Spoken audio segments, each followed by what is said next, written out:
Nouvelle journée, nouvelle vidéo et une nouvelle fleur. Voici la fleur réalisée aujourd'hui. Une petite fleur en ruban. Je vous dis petite pour vous montrer la taille de cette fleur. Je pose à côté une pièce de 50 centimes. Voilà. Elle est réalisée avec un ruban festonné à plumetis qui se trouve au catalogue et il fait un demi-pouce de large, c'est-à-dire environ 1,3 cm de largeur. Donc voilà la taille au final d'une fleur réalisée avec ce type de ruban. Donc pour cette fleur, vous aurez besoin de ruban, soit sur la bobine, soit une chute de ruban que vous avez par ici, d'un fil et d'une aiguille, et puis d'une paire de ciseaux. Alors nous allons commencer. Donc je vous disais donc ici j'ai utilisé le ruban festonné à plumetis. Ce que j'aimais bien dans ce ruban, alors on va me dire pourquoi j'ai utilisé sur la face unie, c'était pas forcément les pois qui me plaisaient, c'était plus le festonné justement. Et puis si vous apercevez bien la vidéo, on voit dans le feston des petits trous.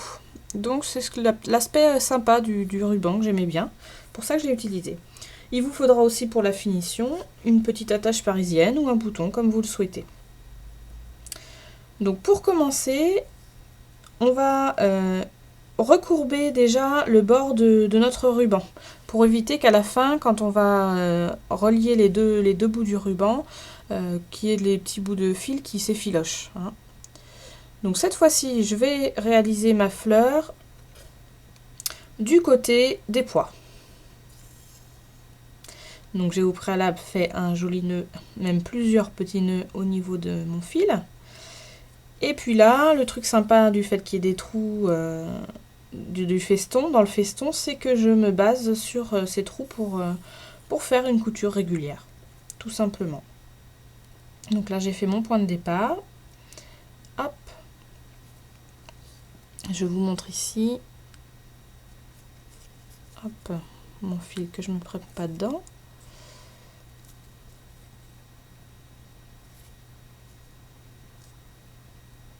Alors bien sûr, on n'est pas obligé d'avoir un ruban festonné, on peut avoir un ruban beaucoup plus large, un peu plus fin. Donc, quand c'est un peu plus fin, c'est plus difficile à travailler, hein, je ne vous le cache pas. Quand c'est plus large, il vous faudra aussi une plus grande longueur.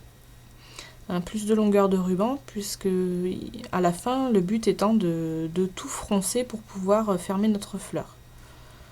Donc je vous montre, là je vais m'arrêter là pour le passage du fil. Bon, vous aurez tout compris. Hein. Voilà mon fil d'un côté comme de l'autre. Ici, j'ai pris volontairement un fil foncé pour vous montrer justement les coutures. Hein. Sinon, il vaut mieux travailler avec un fil de la même gamme de couleurs que votre ruban. Donc, je continue de passer mon fil.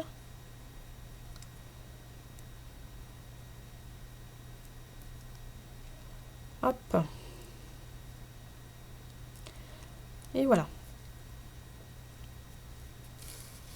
Alors vous pouvez bien sûr donc travailler comme je vous disais tout à l'heure. Et là j'ai fait une bêtise. J'ai plus qu'à recommencer. J'ai plus qu'à tout défaire. Si vous avez bien vu, je suis passée de l'autre côté de mon fil. Alors je discute en travaillant, ça va pas du tout.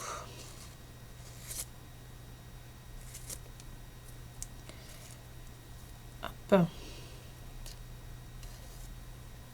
Voilà.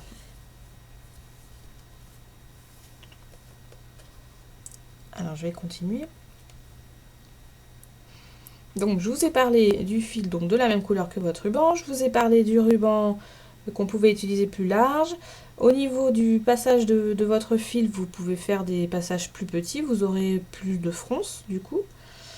Et puis la dernière petite chose, c'est pour l'habillage final, on va dire, de votre fleur, c'est la petite attache parisienne. Alors là, j'ai utilisé une des mini attaches parisiennes qui sont au catalogue. Vous suivant la taille de votre fleur, vous pouvez en utiliser des plus grosses.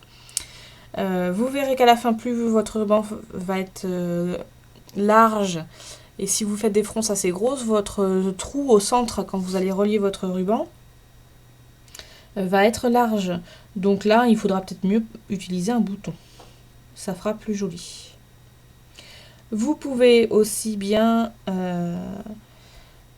une autre petite chose, c'est que vous pouvez utiliser un ruban plus fin et un ruban plus large, et puis associer les deux. Le ruban plus fin fera le cœur de votre ruban plus large. De votre fleur plus large, pardon. Donc, là, c'est bon, je vais m'en sortir. Là.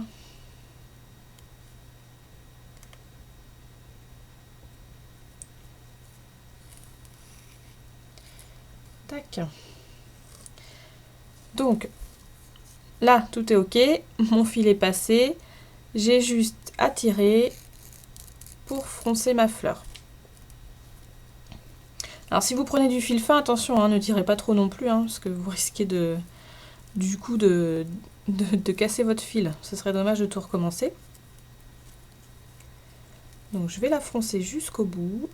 Ici, je n'ai pas été jusqu'au bout de mon fil, si vous voyez bien, de mon ruban, pour pouvoir le recourber. Et puis finir, fermer ma fleur. Hein. Tac.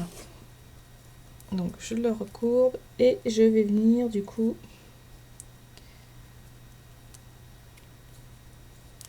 donc soit vous recourbez vraiment au maximum et là vous faites votre nœud sur votre courbure, ensuite vous n'aurez plus qu'à coudre les deux bouts de ruban ensemble, soit vous êtes un peu plus que moi là et puis du coup vous assemblez en même temps que froncer.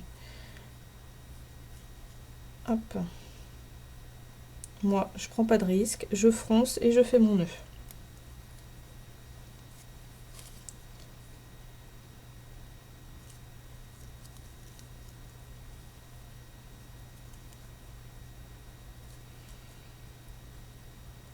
Voilà. J'arrive au bout. Un autre pour pas que ça bouge encore une fois.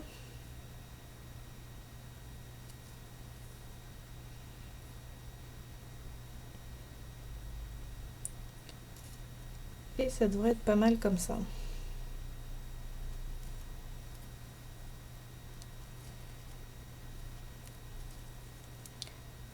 Tac.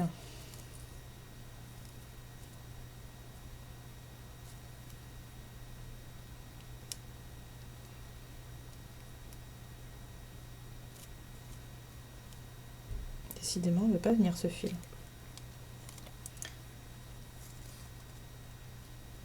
Hop.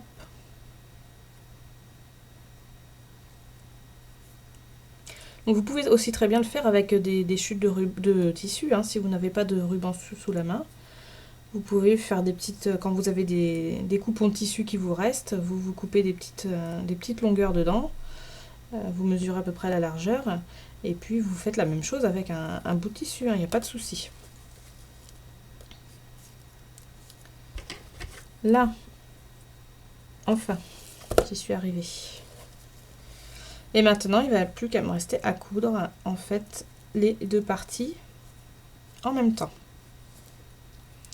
Donc comme je suis en train de me battre depuis tout à l'heure avec mon fil et puis que la vidéo va être très longue, je ne vais pas le coudre ici, mais voilà ce que ça peut donner à la fin.